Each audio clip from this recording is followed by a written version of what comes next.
ICIS is a high-power accelerator that fires high-energy protons into two targets to release neutrons for experiments.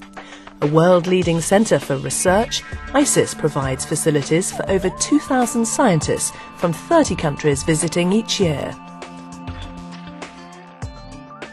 The accelerator starts with the ICIS ion source, which creates negatively charged hydrogen ions made up of 2 electrons and 1 proton.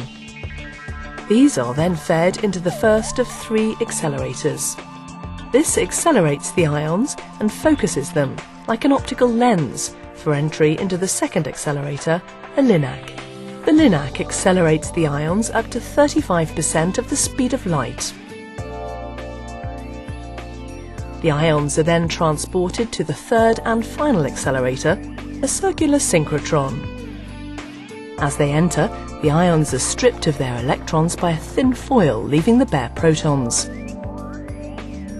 The synchrotron is made up of 10 sections, each consisting of a bending magnet to keep the protons on their circular path and 5 focusing magnets. The total distance around the synchrotron is 163 meters. Electric fields provide the accelerating forces in ICIS. They also separate the protons into 2 bunches. As the proton beam is accelerated by the electric fields, the bending magnets need to become stronger and stronger to keep the beam on a circular orbit.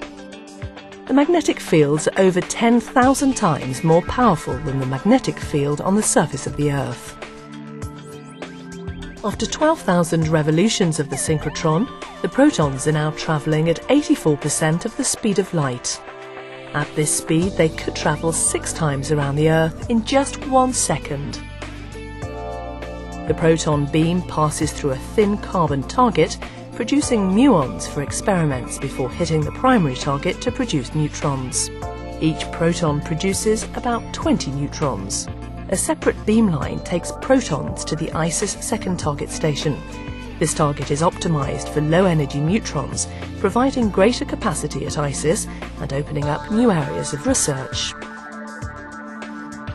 Neutron instruments are used like powerful microscopes to study the atoms in materials. Scientists can work out where atoms are and measure the forces between them. The whole ICIS cycle repeats 50 times every second, 24 hours a day. This requires a sophisticated controls system, so that everything can be managed by trained specialists. With both targets in use, 4 pairs of bunches go to the first target station and 1 pair of bunches goes to the second target station.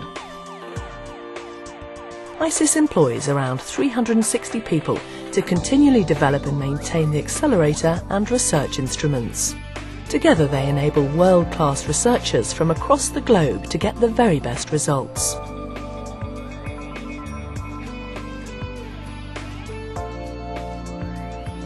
Based at the Rutherford Appleton Laboratory in Oxfordshire, ICIS and similar facilities such as Diamond Light Source are the driving force behind UK science.